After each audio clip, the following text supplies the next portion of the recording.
The transport order came down from Sheriff Mallory on a Tuesday morning, and by Tuesday afternoon, I had Eldon Crace cuffed in the back of the cruiser with a federal hold sheet folded in my breast pocket and a 4-hour drive ahead of me. The route was simple on paper. From the county lockup in Pickett County, I was to take him southwest through the Cumberland Fringe, drop down through the plateau, and deliver him to a federal holding facility outside Murfreesboro by nightfall. He had a hearing the next morning, and the U.S. Marshals had backed out of the original transport because of a scheduling conflict, which meant the contract reverted to the originating county. The originating county was us. And the man with the cleanest disciplinary record and the lowest seniority that week was me. My name is Bram Holcomb. I had been a deputy for 9 years at that point, and a transport officer for 3. I had moved men with worse records than Crace. I had moved men who screamed the entire way. Men who tried to chew through their restraints. Men who wept and prayed and apologized for crimes they would commit again the moment a door opened. Crace did none of those things. He sat in the back of my cruiser with his wrists cuffed to a belly chain and his ankles linked by a short hobble. And he watched me through the cage divider with the patient, slightly amused expression of a man waiting for the second act of a play he had already read. He was 36 years old, lean in the way that men get when they have been on a county diet for a year, with a shaved head and a long, narrow jaw. He was awaiting federal trial for 2 homicides and a string of associated charges that included arson, witness intimidation, and the wholesale theft of a small-town pharmacy's controlled substances. The file said he had been a paramedic before all of it. The file also said he had a measured IQ that made the intake psychologist nervous enough to write 3 pages about it. None of this was supposed to matter. My job was to keep him in the back seat and keep the cruiser between the lines until I handed him off.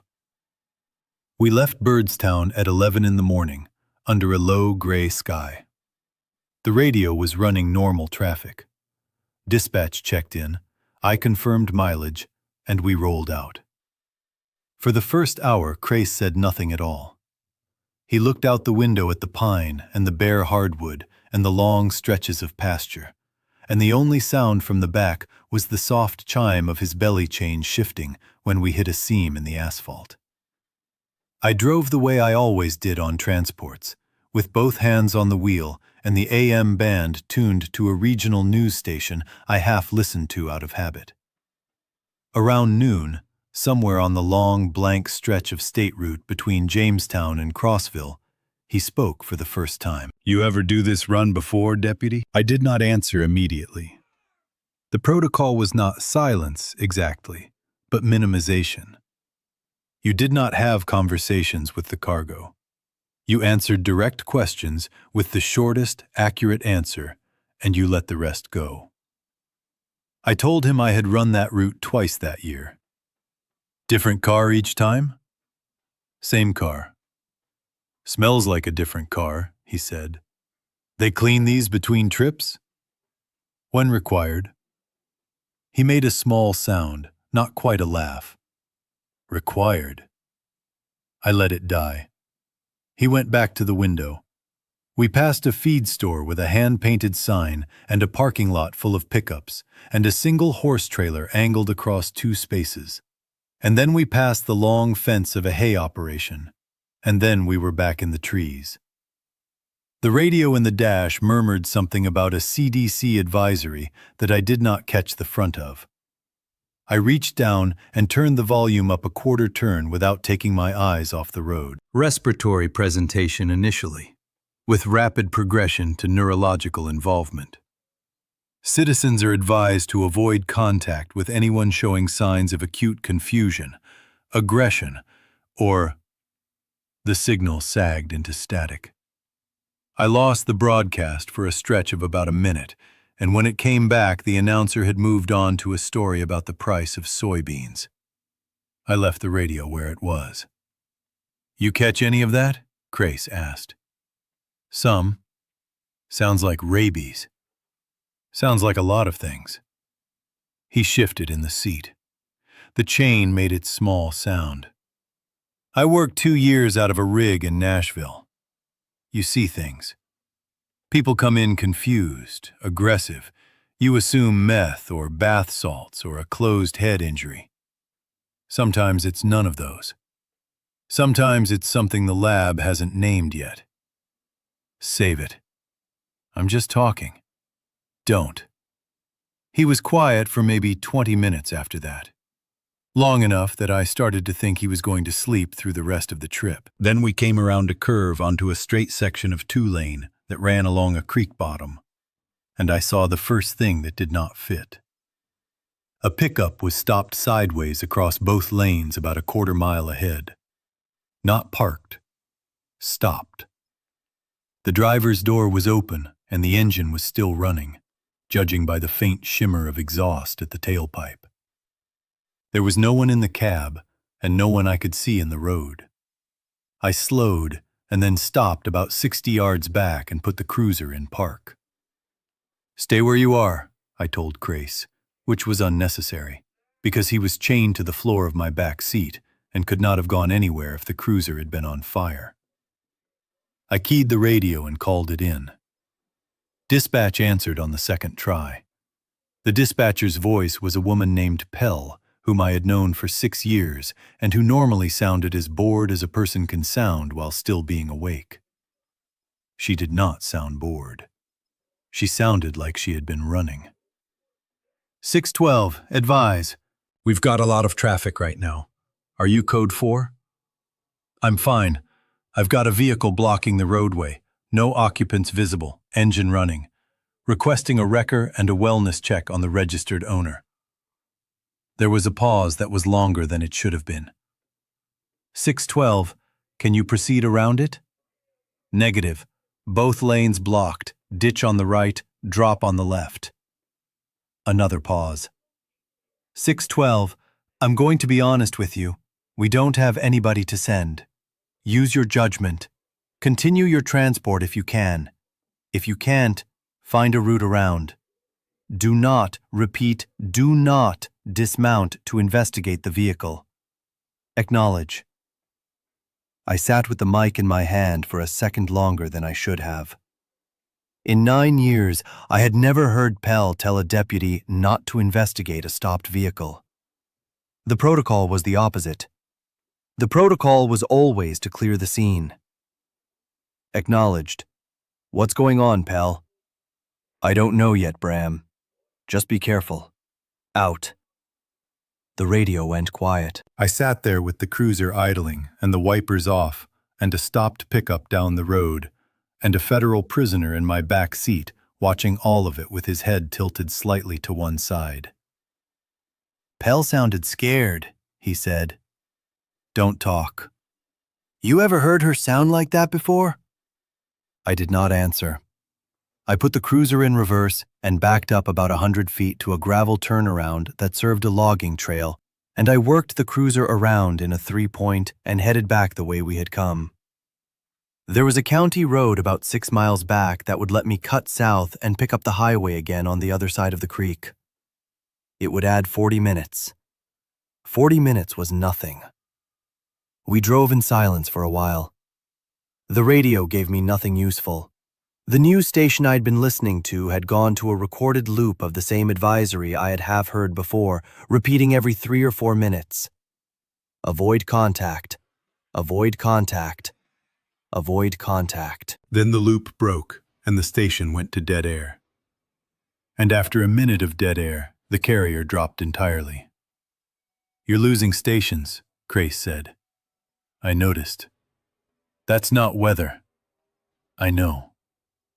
I turned onto the county road, and we started the long curve south through a section of the plateau where the trees came right up to the shoulder and the road dipped into hollows where the cell signal died and rose again where the ridges opened.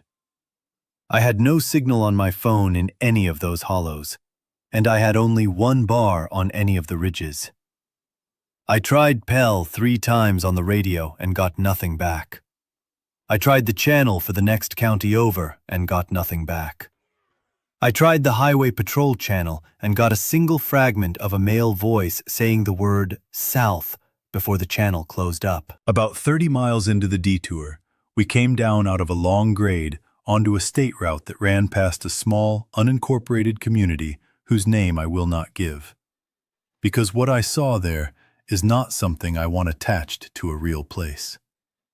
There was a church, a gas station, a feed store, a volunteer fire hall, and maybe 40 houses set back from the road in lots large enough to keep chickens.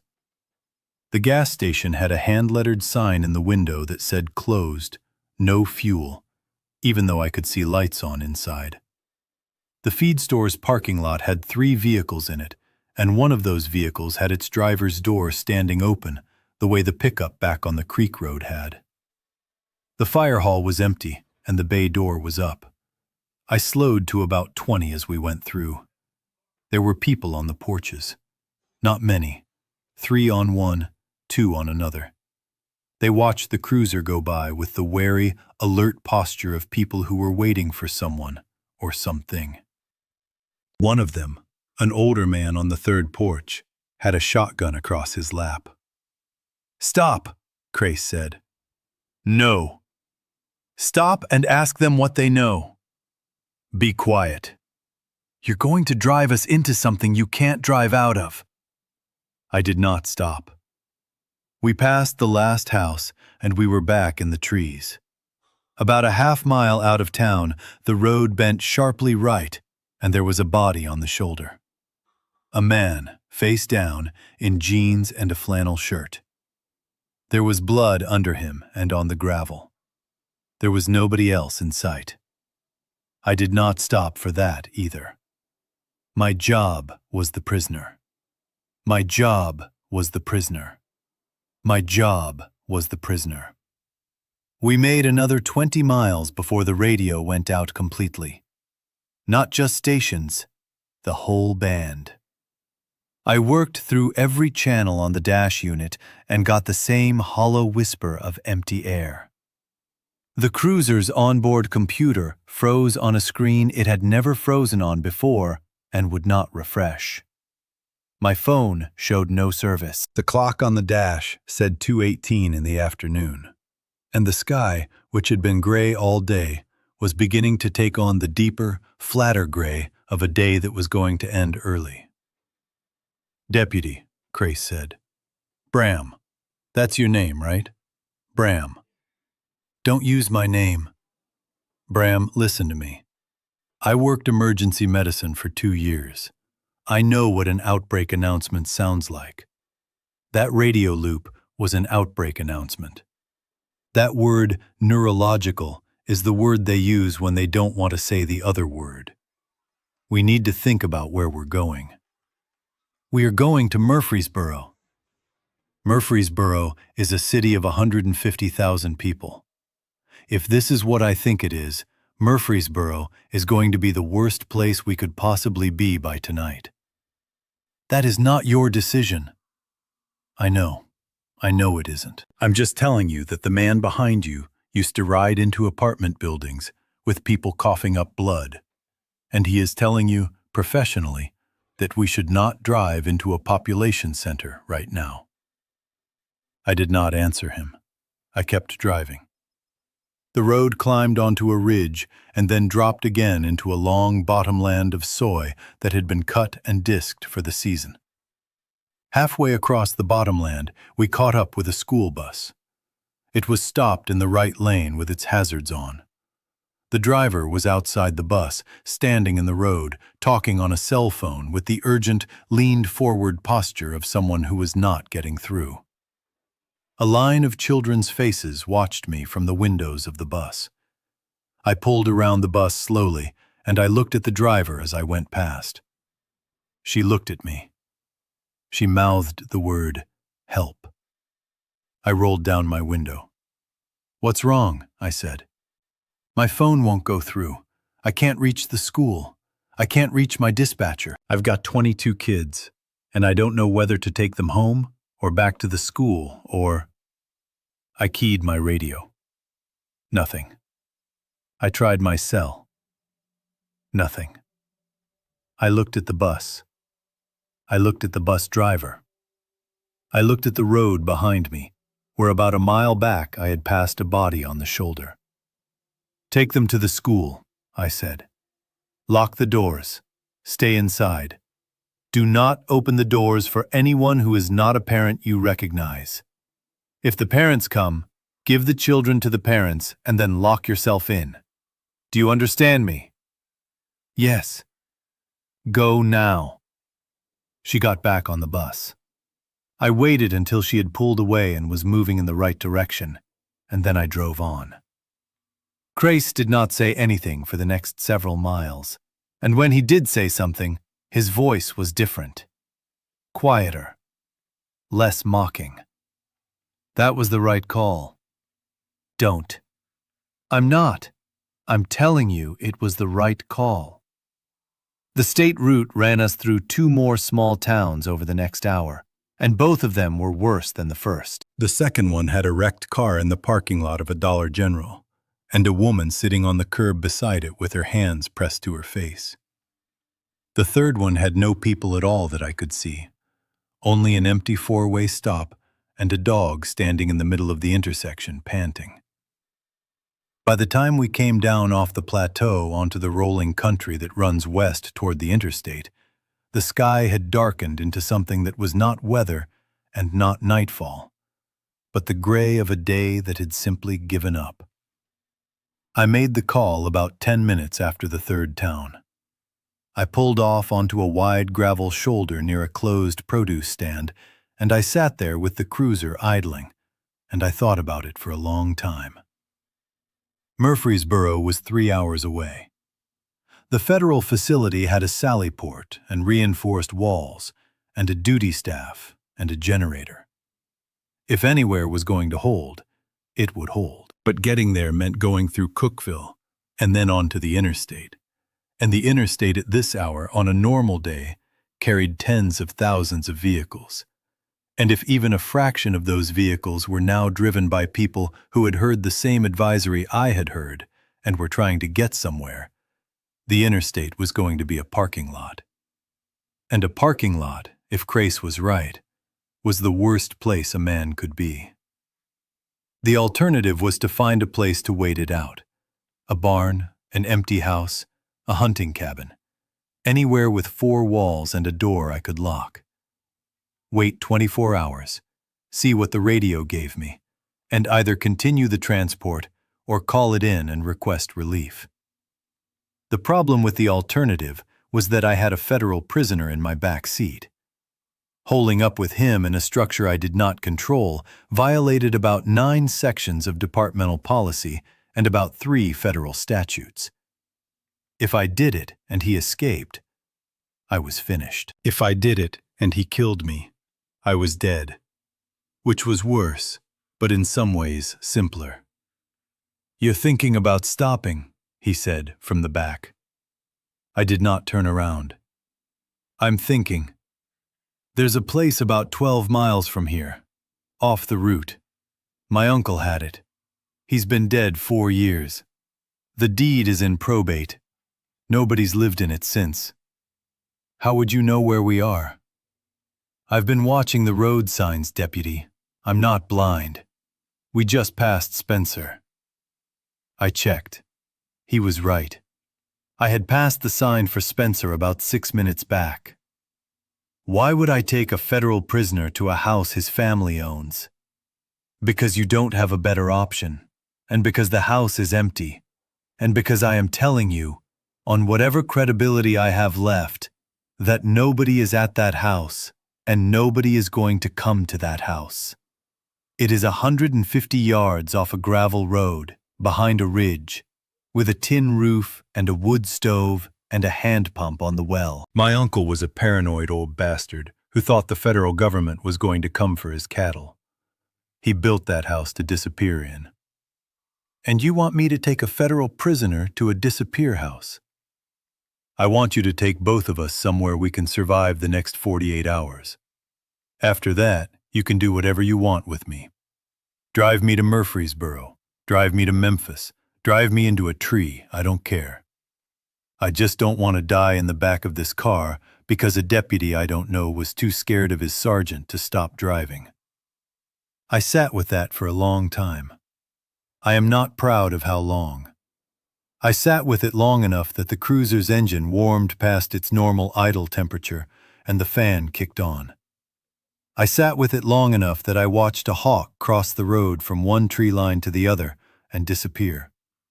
I sat with it long enough that I knew, by the time I put the cruiser in gear, that I had already made the decision and was just waiting for myself to admit it. I drove. He gave me directions. Turn here. Right at the silo. Past the cattle guard, mind the washboard. The road narrowed and the trees closed in, and the cruiser bucked over ruts that were deeper than they looked. We crossed a low spot where a creek had jumped its banks at some point and left a fan of gravel across the road, and I had to ride 2 wheels up onto the shoulder to keep the oil pan off the rocks. The whole way in, I kept one hand on my sidearm and one eye on the rear view. The house was where he said it would be. A single-story structure of board and batten siding stained the color of pine bark, with a steep tin roof and a covered porch on 3 sides. There was a propane tank on the south side that was painted to look like a length of pine log, which was the kind of thing his uncle would have done.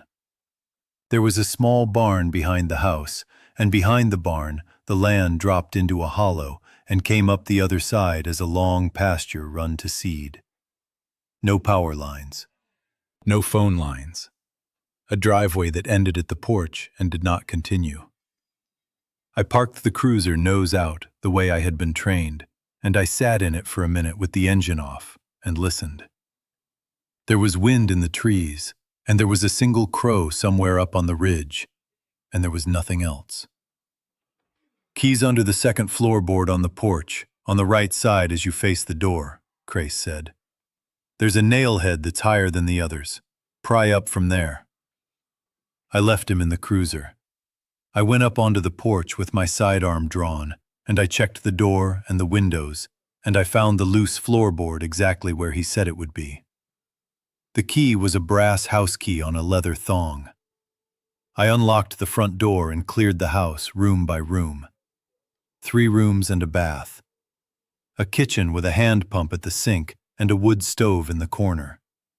A main room with a couch and 2 chairs and a fireplace. A back bedroom with a bed frame and a bare mattress and a chest of drawers. An outhouse out behind the barn that I checked from the porch with binoculars from his uncle's hall closet rather than walking out to it. The house was empty. The house was clean. The house smelled like cedar and old smoke and the faint mineral edge of well water sitting in copper. I went back to the cruiser. I opened the back door. Crace looked up at me from his belly chain and waited. I am going to take you out of this car, I said. I am going to walk you into that house. I am going to chain you to a piece of furniture. If you give me any reason to think you are about to do anything other than what I tell you to do, I will put a round through your knee, and we will see how survival looks for a man who can't walk. Do you understand me? I understand you. Say it back. He said it back, almost word for word. I helped him out of the car, and we walked up onto the porch, and I sat him in one of the chairs in the main room, and I ran a length of cable through the chain at his waist and around the leg of the wood stove, which was bolted to the floor. The cable was a 1/4-inch aircraft cable I kept in the trunk for exactly this kind of contingency, although not for this kind of contingency. I padlocked it.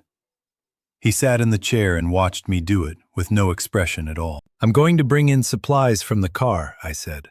Don't move. I cannot move, he said. That's the whole point. I unloaded the cruiser. I had a transport go bag with 3 days of MREs, 2 gallons of water, a first aid kit, a flashlight, batteries, a hand crank radio, a thermal blanket, and an extra magazine for the sidearm. I had a shotgun in the trunk and 20 rounds of buckshot. I had a roll of flex cuffs. I had a clipboard with paperwork that no longer mattered. I brought all of it inside. I locked the cruiser. I locked the front door. I checked the back door, which led off the kitchen onto a small stoop, and I locked that. I closed the curtains, which were old quilted things hung from nails. I sat down on the couch across from Crace, and I let myself, for the first time since the pickup back on the creek road, breathe. It got dark earlier than it should have. The clouds were low, and the hollow blocked what was left of the western light. And by 6 in the evening, the house was dim enough that I had to light one of the kerosene lamps his uncle had left on the mantel. I cranked the radio for 10 minutes, and then I turned it on, and I worked through the bands one at a time. AM gave me nothing for most of the dial, and then a single station out of Knoxville that was running an emergency broadcast loop. The loop confirmed what Crace had said. There was an outbreak. It was spreading faster than any modeled scenario the CDC had on file. The transmission vector appeared to be bite or fluid contact. Infected individuals lost cognitive function within hours and became aggressive. Cities were being advised to shelter in place. Rural populations were being advised to remain in their homes and wait for further instruction. There was no further instruction. The loop ended and started again. I turned the radio off. I sat with it on my lap for a while. Crace was watching me. "You believe it now," he said. "I believed it 3 hours ago." "Then why are you sitting there like a man who just heard the news?" "Because I'd hoped I was wrong." He nodded slowly. It was the first genuine, unornamented nod I had seen from him. He looked in that moment like a man and not a file. It made me uneasy in a way the file had not. I made us both eat. I gave him an MRE, opened with a plastic spoon and no fork, and I ate one myself, sitting on the couch with a shotgun across my knees. I watched him eat. He ate with the careful, measured pace of a man who had done a lot of meals on a schedule that was not his own. When he was done, I took the wrapper and the spoon, and I put them in a trash bag I had brought in from the car. I gave him a bottle of water. He drank half of it and gave it back. We did not talk for the rest of the evening. I let him use the bathroom once, with the cable unhooked from the stove and rehooked on a longer length to the cast iron pipe under the sink, which I had checked and found to be set in concrete. He did not try anything. He did not even look like he was thinking about trying anything. When he was done, I walked him back to the chair and I rehooked the cable to the stove and I sat back down on the couch. I slept in shifts that night. 2 hours up, 2 hours down. I did not sleep well in either direction. Around 3 in the morning, I heard something on the porch. It was not a footstep. It was a slow, dragging sound, like a sack being pulled across boards. I came up off the couch with the shotgun in my hands, and I went to the front window and I lifted the corner of the curtain. There was a man on the porch. He was in a postal uniform. He was missing his cap and most of one ear, and his uniform shirt was dark down the front, in the way that fabric goes dark when it has been wet with something thicker than water. He was not walking. He was leaning against the porch rail and sliding along it, like he could not quite remember how to lift his feet. I watched him for about a minute. He did not seem to know the house was there. He came to the corner of the porch, and he stopped, and he stood there with his head tilted at an angle no living neck holds easily. And then, slowly, he started moving again, sideways, around the corner, out of my sight. I went to the kitchen window. I watched him cross the yard. He went past the propane tank. He went past the barn. He went down into the hollow, and he did not come back up. After 10 minutes, I went back to the couch. Crace had been awake the whole time. He had not made a sound. "Postal carrier?" he said, very quietly. "Yes." "Did he see the cruiser?" I don't think so. That's good. They follow movement mostly. If he didn't see it, he didn't register it. How do you know that? I don't know it. I'm guessing. Based on what I saw on the road. What did you see on the road? The body on the shoulder back near Spencer. The one you didn't stop for. He moved his hand while we were going past. You didn't see it because you were watching the road. He was alive in the technical sense. He was tracking the car with his fingers. I thought about that for a long time. I did not sleep again that night. Morning came thin and cold. I made instant coffee on a small camp stove I had brought in from the trunk, and I gave Grace a cup, and we sat in the main room and drank it. The radio gave me the same loop. AM and FM and the weather band all gave me variations on the same loop. The hand crank shortwave gave me, for about 90 seconds, a man speaking what I was almost sure was Russian, which was the strangest thing I heard in those 3 days, and which I have never been able to explain. Around noon, I let Grace move. I had thought about it all night. The chair he had been in was old, and the cable was rubbing the wood. If I left him in it for another 24 hours, he was going to develop pressure sores. And if I had to move him quickly, he was going to be stiff. I unhooked the cable from the stove, and I let him stand and walk a slow circle around the main room, with me 4 feet behind him and the shotgun in the low ready. He walked slowly. He stretched. He bent at the waist and worked his shoulders, and then he sat back down. "Thank you," he said. "Don't." "I'm thanking you, Deputy. People say thank you. It is allowed." "Sit down." He sat down. I rehooked the cable. I went to the window and looked out, and there was nothing in the yard. I went to the back window and looked out, and there was a deer standing at the edge of the hollow, looking straight at the house. And behind the deer, there were 2 figures moving slowly through the trees. Not deer. Not hunters. The deer ran. The figures did not react to the running. They kept moving in the direction they had been moving, which was roughly north, away from the house. I watched them until they were gone. 2 of them just went past, north side, I said. "How far?" 60 yards. "Did they look at the house?" "No." "Then we're all right for now." We were all right for now.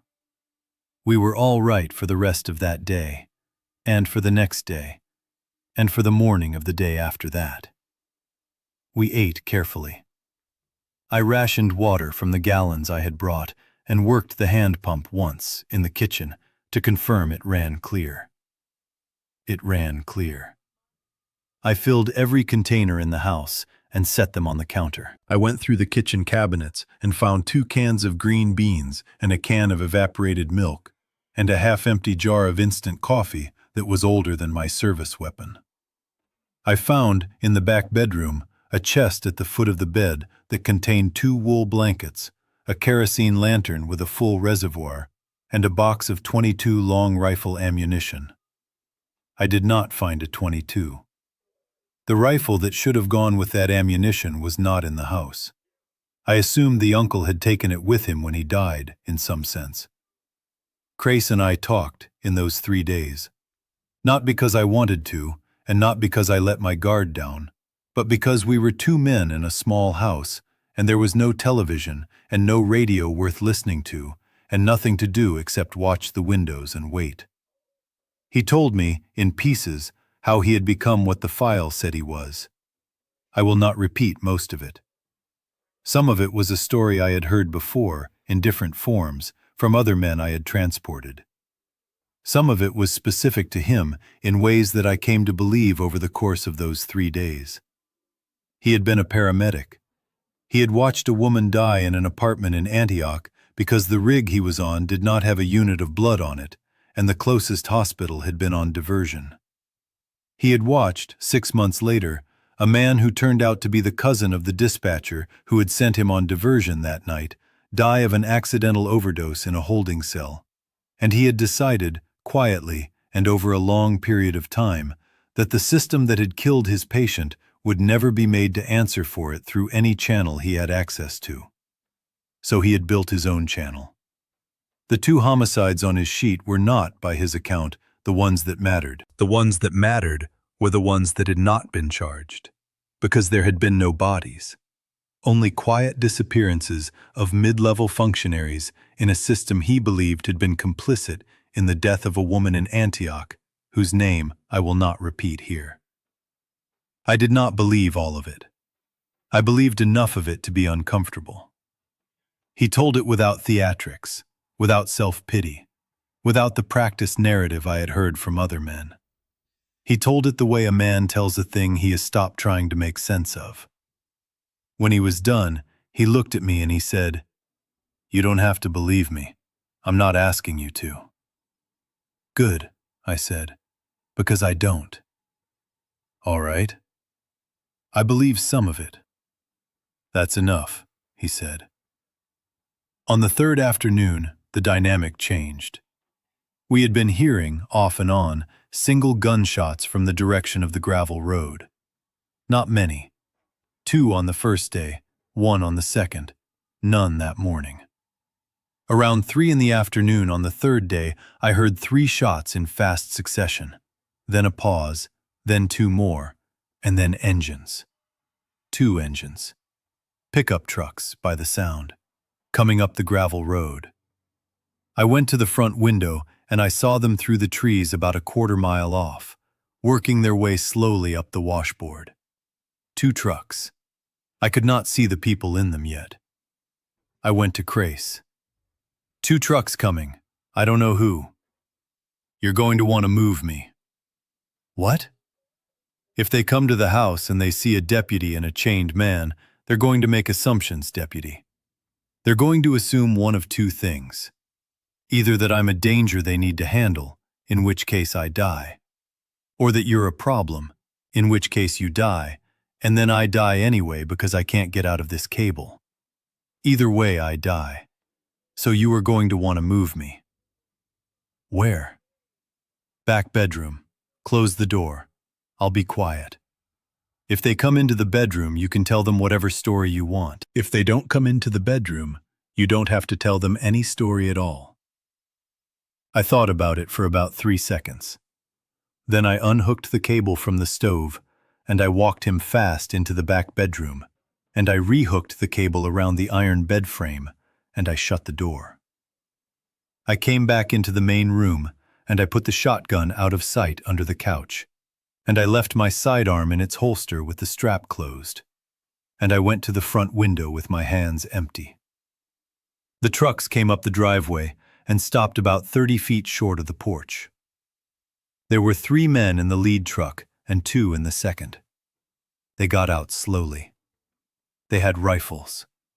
Hunting rifles, mostly, but the one in front had an AR. They wore a mix of camo and Carhartt, and one of them, the one in front, had a strip of blue cloth tied around his upper arm. None of them were anyone I recognized. I opened the door, and I stepped out onto the porch with my hands in plain sight. "Afternoon," I said. "Afternoon, deputy," the one in front said. He had read my uniform. He was not stupid. "We're checking on the houses up this road.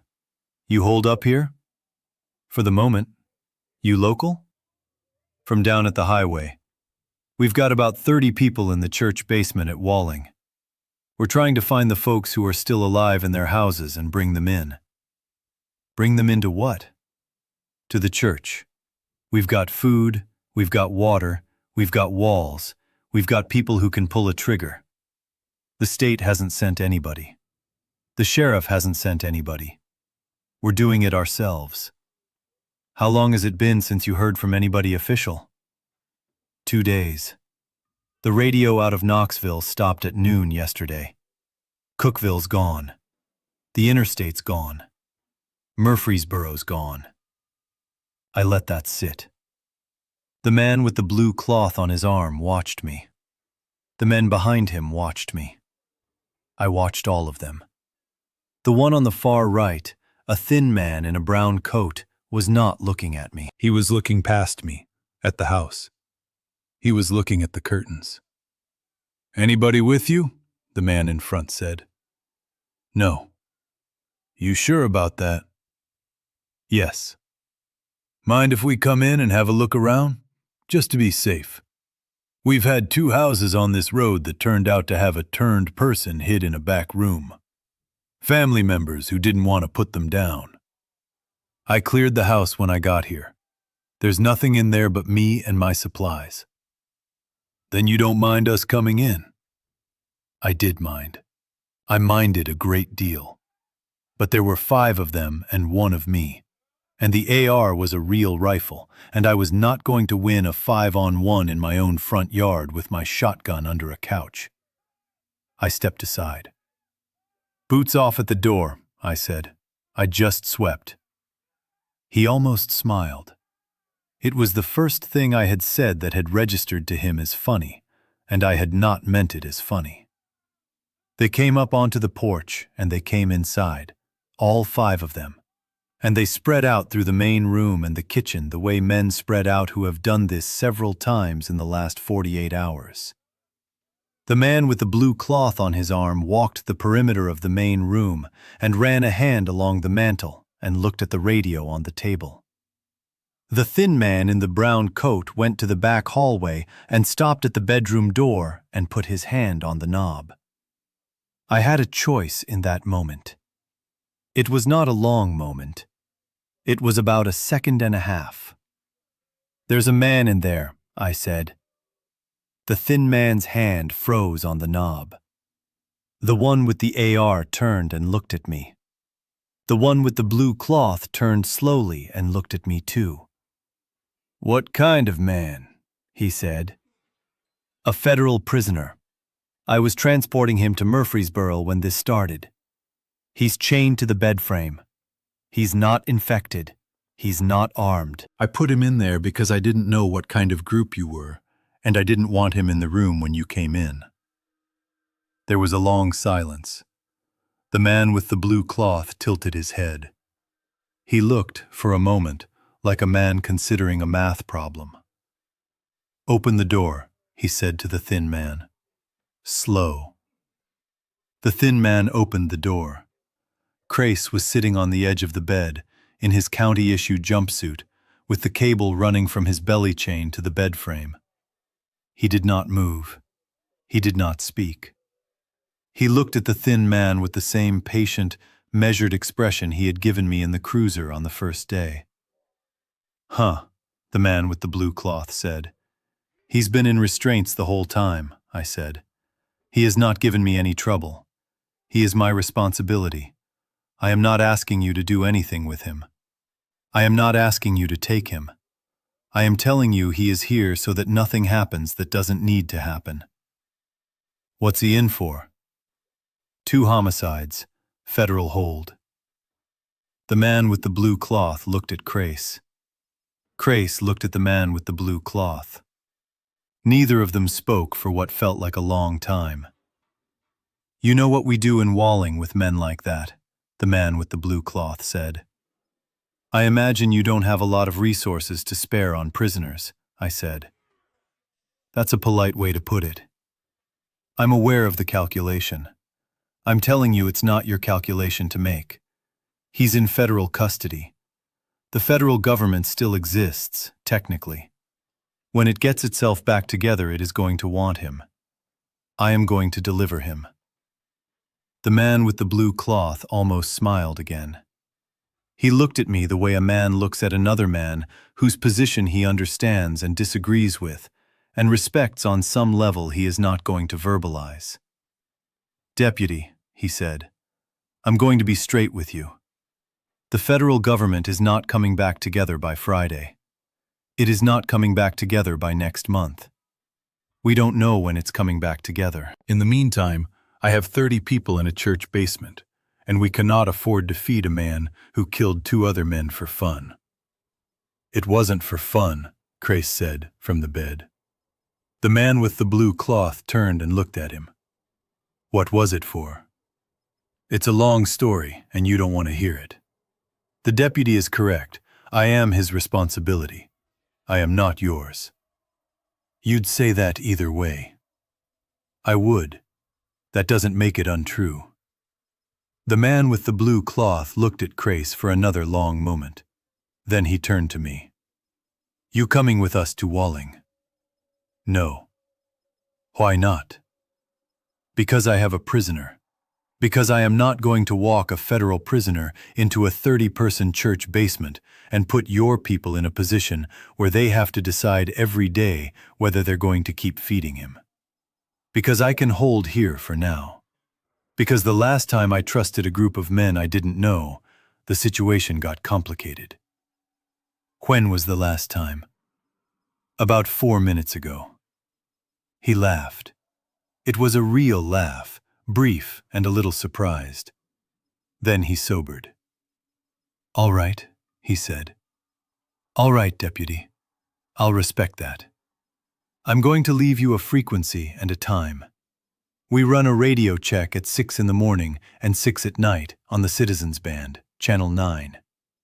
If you change your mind or if your situation changes, you call us. We'll come." "Thank you." "Don't thank me yet. You may be right that we're not as bad as you're thinking. You may also be wrong. I'm not going to pretend I know which." He nodded to his men. They withdrew from the bedroom. They withdrew from the house. They got back in their trucks. The man with the blue cloth paused with his door open and looked at me one more time. "For what it's worth," he said, "if he gives you any trouble, you don't owe him anything. The system that was going to try him doesn't exist right now. You're allowed to make your own decisions out here. That's the only thing about all this that's a gift." Noted. 6 and 6, Channel 9. 6 and 6, Channel 9. They drove off. I stood on the porch and I watched them all the way down the gravel road until they were out of sight. Then I went back inside and I shut the door and I sat on the couch and I put my face in my hands for about 30 seconds. And then I got up and went into the back bedroom. Grace was still sitting on the edge of the bed. "You told them I was here," he said. "Yes." "Why?" "Because the thin one was going to open the door anyway, and if he had opened it on his own and found you, the conversation would have gone differently. I needed to control the way the information arrived." "That's good thinking." "I'm not asking for your evaluation. I'm giving it to you anyway. That was good thinking. Most men in your position would have lied. The lie would have been worse." "I know." "You also told them I was your responsibility." "You are." "You could have given me to them." "Yes." "Why didn't you?" I stood in the doorway of the back bedroom and I looked at him for a long time. The light through the bedroom window was the late, slanted light of a day that was almost done. The cable ran from his belly chain to the bed frame and made a small, bright line across the floorboards. "Because if I gave you to them," I said, "I would be a man who used to be a deputy. Right now I am still a deputy. I am holding on to that the way you would hold on to a rope in a current. I don't have anything else." He nodded slowly. "That's honest," he said. "I appreciate honest." "I don't care what you appreciate." "I know." I walked him out to the main room and I rehooked the cable to the stove, and I made us both another MRE. It was getting late. I lit the kerosene lamp. I cranked the radio for 10 minutes. The Knoxville loop was gone. The weather band was empty. The shortwave gave me a man speaking what was definitely Spanish, very fast, and then nothing. That night I let him sleep on the couch, and I took the chair. I had thought about it, and I had decided that the couch was easier to chain to than the chair was, because the couch had legs that were bolted into a wood frame that was bolted into the floor, and the chair had nothing structural about it. It was also easier to watch a man on a couch than a man on a chair, because the couch made him lie down. He did not protest. He arranged the wool blanket over himself, and he turned his face to the back of the couch. And within 10 minutes, his breathing had settled into the long, slow rhythm of a man asleep. I did not sleep that night either, much. I sat in the chair with the shotgun across my knees, and I thought about the man with the blue cloth, and the 30 people in the church basement, and the postal carrier on the porch, and the bus driver with the 22 children, and the body on the shoulder near Spencer that had moved its hand at us as we drove past. I thought about my wife, whose name I am not going to put in this account, who was at her sister's place in Murfreesboro that week with our daughter, and whom I had not been able to reach by phone since the radio had gone dark on the first afternoon, and about whom I had decided, on the second day, that I was going to allow myself to think for exactly 1 minute every 6 hours and no more. Because if I thought about her any more than that, I was not going to be able to do my job. The fourth day was when the calculation broke. I woke up around 7, having dozed for maybe an hour. Crace was already awake, sitting up on the couch, looking at the front window. The light coming through the curtain was the wrong color. It was orange. I got up and I went to the window and I looked out, and there was a fire in the hollow. Not a wildfire, a structure fire. The barn behind the house was burning. I do not know how it started.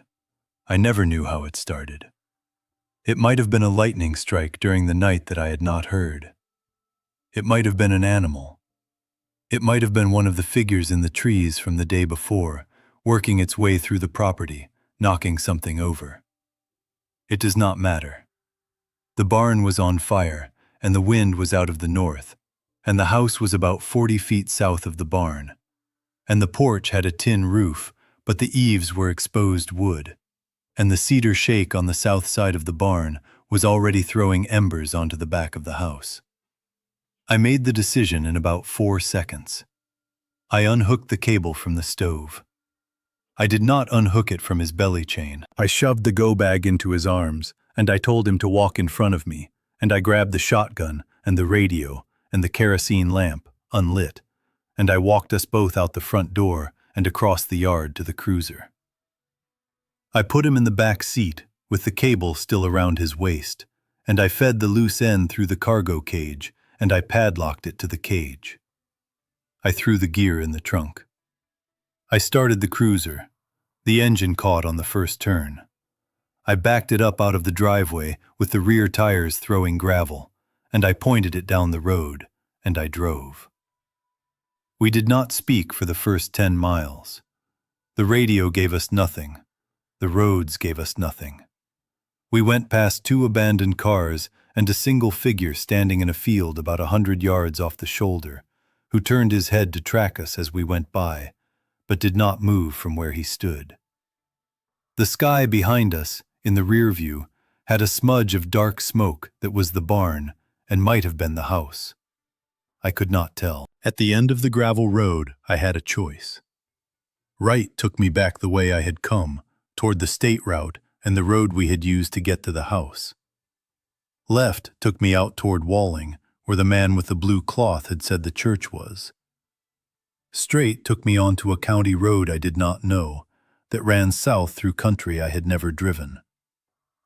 "Walling," Crace said from the back. "Why?"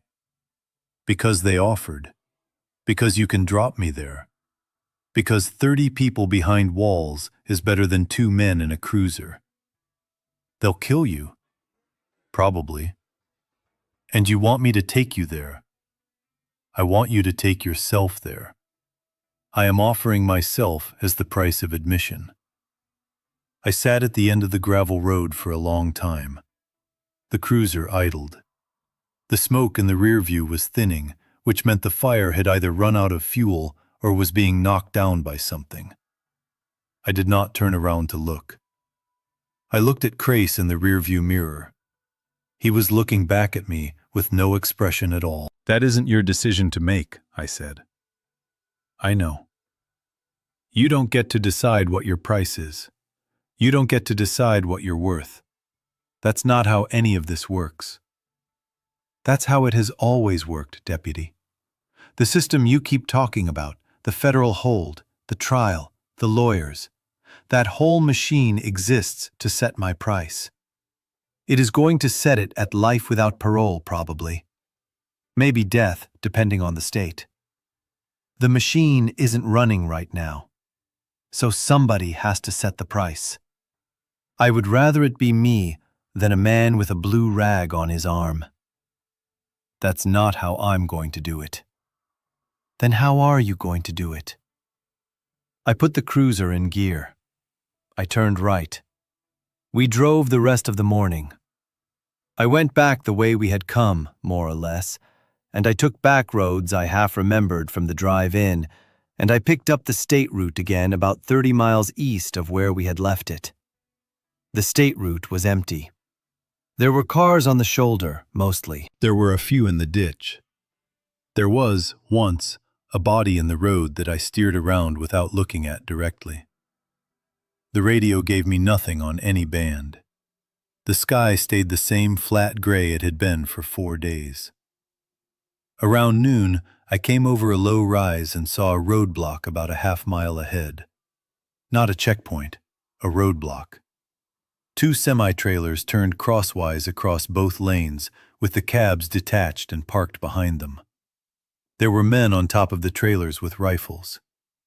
There was a hand-painted sign on the side of the lead trailer that said, "Turn around, Putnam County Militia." Below it, in smaller letters, someone had added, "Don't make us." I stopped the cruiser about 300 yards out. I did not get any closer. The men on the trailer did not wave. They did not signal. They stood there and they watched the cruiser. One of them had a rifle with a scope, and he was looking at us through it. I could see the small disc of the objective lens, a dot of light against the gray of the trailer. "Back up," Crace said. "Slowly. No quick movements." I backed up. Slowly. I went back over the rise and out of sight of the trailer, and then I turned around and I drove back the way I had come, and I took the next side road south. The side road took me through a stretch of country I had not seen before, and I did not see any people in it, infected or otherwise, for almost 2 hours. The cruiser's fuel gauge was at a quarter tank.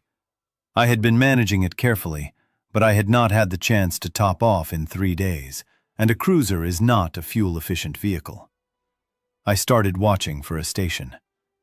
I knew, even as I started watching, that I was not going to find one that was both open and unattended by people I did not want to meet. Around 2 in the afternoon, I found a small farm with a fuel tank on a stand in the side yard. The kind of tank a man uses to fuel his tractor and his truck off the highway tax. There was a house about 60 yards from the tank. The house had no smoke from the chimney. The house had no vehicles in the driveway. The house had its front door standing open. I drove up to the tank slowly. I got out with the shotgun in my hands. I did not unchain Crace from the cage. I walked the perimeter of the yard. I walked up to the house, and I called out from 20 feet from the door. There was no answer. I called out again. There was no answer. I went up onto the porch, and I looked through the open door. The front room was empty. Empty in the literal sense. The furniture was gone. The walls were bare. There were tracks on the floor where the furniture had been dragged out. The family had left. They had taken what they could, and they had gone. I went back to the tank. I checked it. It was a 1,000-gallon tank, and the float gauge said about 3/4. I unspooled the hose, and I worked the hand pump, and I started filling the cruiser. It took 20 minutes to put in 20 gallons. While I pumped, I watched the road and the tree line and the back of the house. Crace watched me through the back window of the cruiser without speaking. When I was done, I capped the tank and I rolled up the hose and I got back in the cruiser. We drove on. I will not give you every mile of the next 2 days. There were not, in the end, very many of them, but there were enough. We drove south and west and south again, around the gone places and the men with rifles, and the fields where figures stood and tracked us with their heads. We slept one night in the cruiser, parked behind a Baptist church off a county road, with all the doors locked and the shotgun in my lap and Crace asleep behind the cage. We slept a second night in an empty hunting cabin I broke into with a tire iron and a great deal of moral grief. The cabin had 3 cans of soup and a propane camp stove, and a hand-cranked emergency radio that worked better than mine. And we used it to listen to a single broadcast out of what the announcer claimed was Memphis, in which a tired-sounding woman read off a list of locations where survivors were being told to gather. And one of those locations, the only one within 200 miles of where we were, was a National Guard armory in Lawrenceburg. I made the decision that night, by the light of the kerosene lamp from the cabin's mantel, with Crace cabled to the cabin's wood stove and asleep on the floor in front of it. I was going to drive to Lawrenceburg. I was going to deliver Crace to whoever was running the armory, and I was going to ask them, formally, to take federal custody of him until the federal government was capable of taking it back. I was going to do this because I had thought about every other option, including the man with the blue cloth at the church basement at Walling, including putting Crace out on the side of the road with his cable cut and driving on, including what the man with the blue cloth had said about being allowed to make my own decisions. And none of those options were ones I was going to be able to live with. And I had decided, somewhere in the previous 4 days, that I was going to have to live with my decisions for a long time, because the world was not going to send anyone to relieve me of them. I did not tell Crace that night. I told him in the morning when we were back in the cruiser and on the road again. Lawrenceburg, I said. What's in Lawrenceburg? A National Guard armory. They're taking survivors. I'm going to deliver you to them. Are they running courts? I don't know. Are they likely to? I don't know. So you're going to deliver me to a building full of soldiers who don't know what to do with a federal prisoner, and who are probably going to make the calculation that a man with 2 homicides on his sheet is a luxury they can't afford. I don't know what calculation they're going to make. I am going to deliver you, and I am going to tell them what you are, and I am going to ask them to hold you. After that, it is not my decision. He was quiet for a long time. That's not very different from what the man with the blue cloth was offering, he said. It is different in one way. What way? It is the way that lets me keep being a deputy. Even if the outcome is the same? Even if the outcome is the same. He nodded.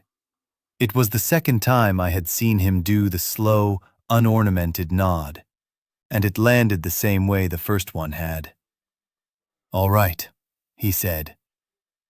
We drove most of that day. The roads were no worse and no better than they had been. We saw, in the late afternoon, a column of smoke in the western distance that was bigger than any structure fire, and that I assumed was a town. We did not drive toward it. We worked our way around it on roads I picked off a county map I had found in the cabin.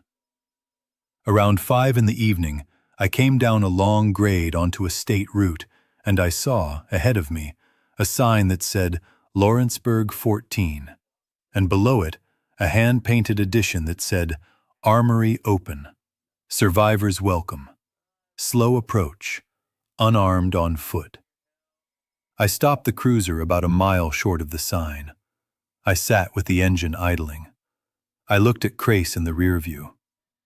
They're going to want me out of the cruiser before they let it through, I said. They're going to want to search it. They're going to find you. I am not going to lie about you. I am going to tell them at the gate who you are and what you are. I am going to ask them to take custody. All right? If they refuse, I am going to ask them to hold you in their brig until I can reach a federal authority by radio. I am going to stay on the property until that happens. All right. If they refuse that too, I am going to drive you somewhere else. I do not yet know where. All right. I am telling you all of this so that you know what is about to happen. I am not asking your permission. I am telling you out of courtesy. I understand. Is there anything you want to say before I drive the last mile? He looked out the window. He looked at the trees and the gray sky and the empty road. He took a long breath. My uncle's name was Pell, he said. Same as your dispatcher. I noticed when you said her name on the first day. I almost said something. I didn't. I'm telling you now because you have been straight with me, and I want to be straight with you about one thing before this is over. The house I took us to was not really my uncle's. It was my uncle's neighbor's. My uncle's place burned down in 2019. I broke into the neighbor's place twice when I was a teenager.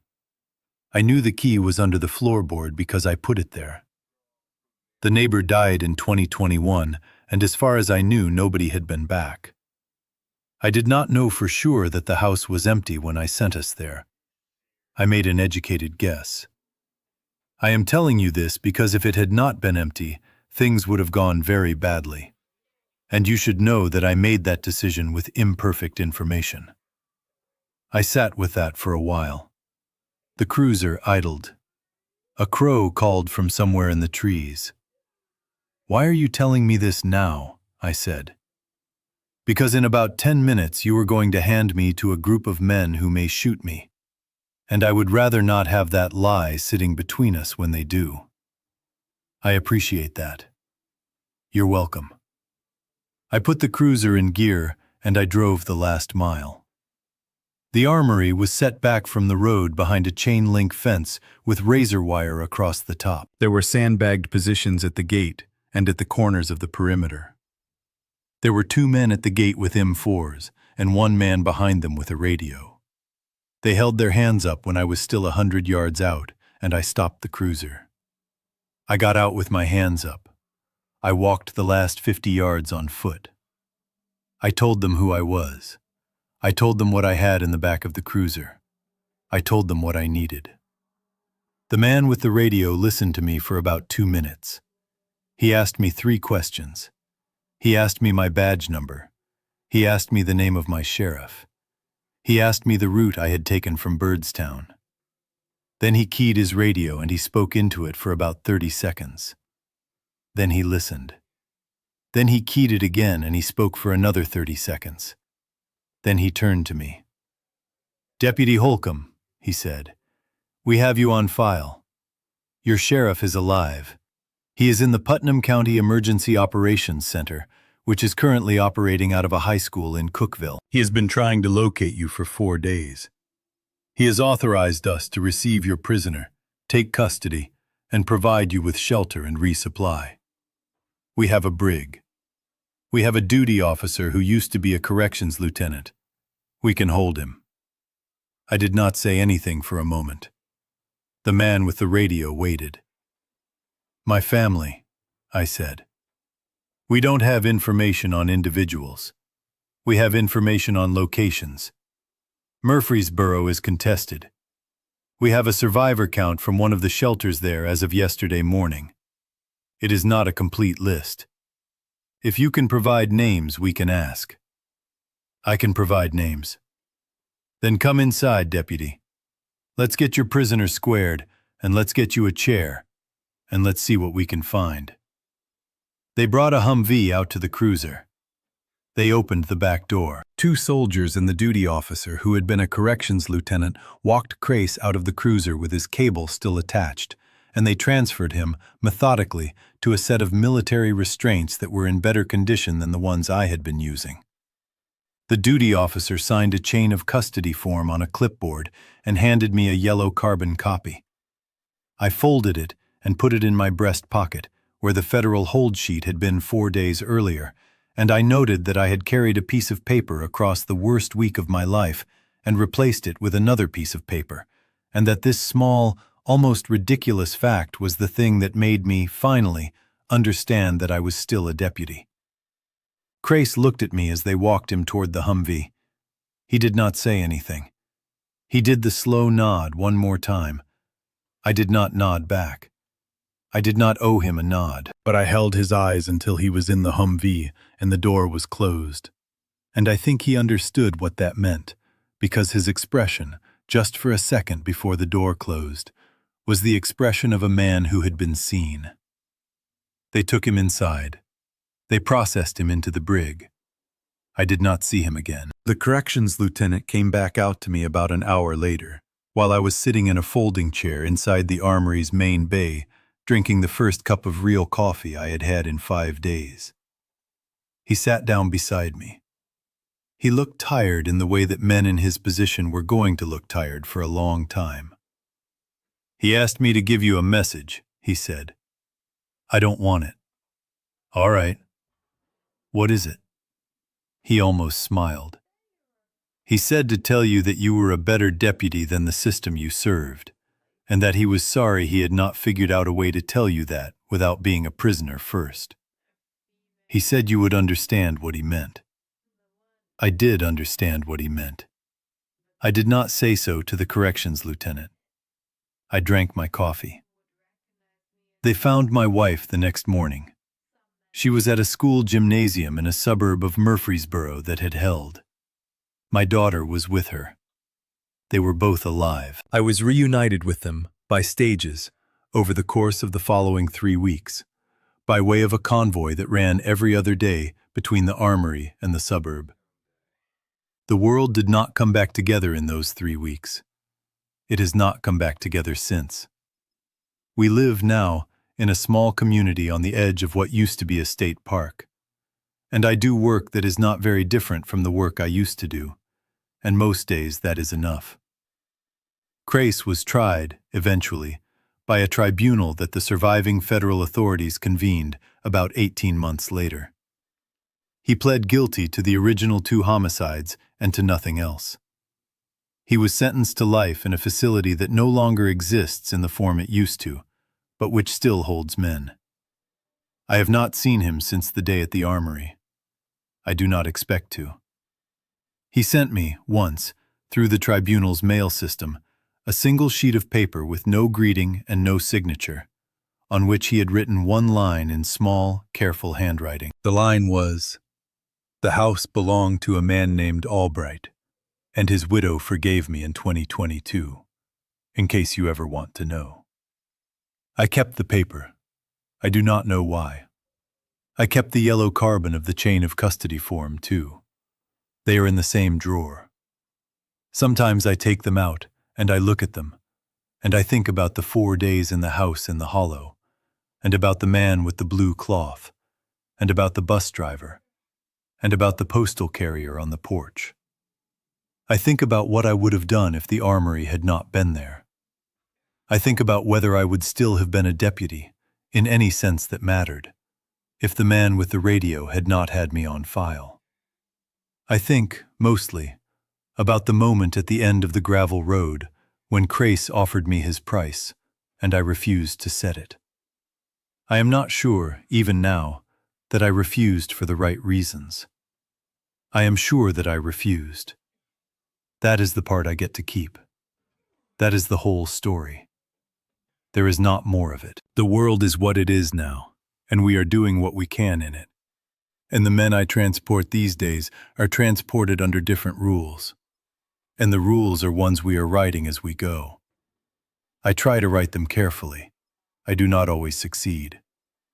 When I fail, I think about Crace, and about the slow nod, and about the line of cable on the floorboards in the late light of a house that did not belong to either of us. And I try to do better the next time. That is all.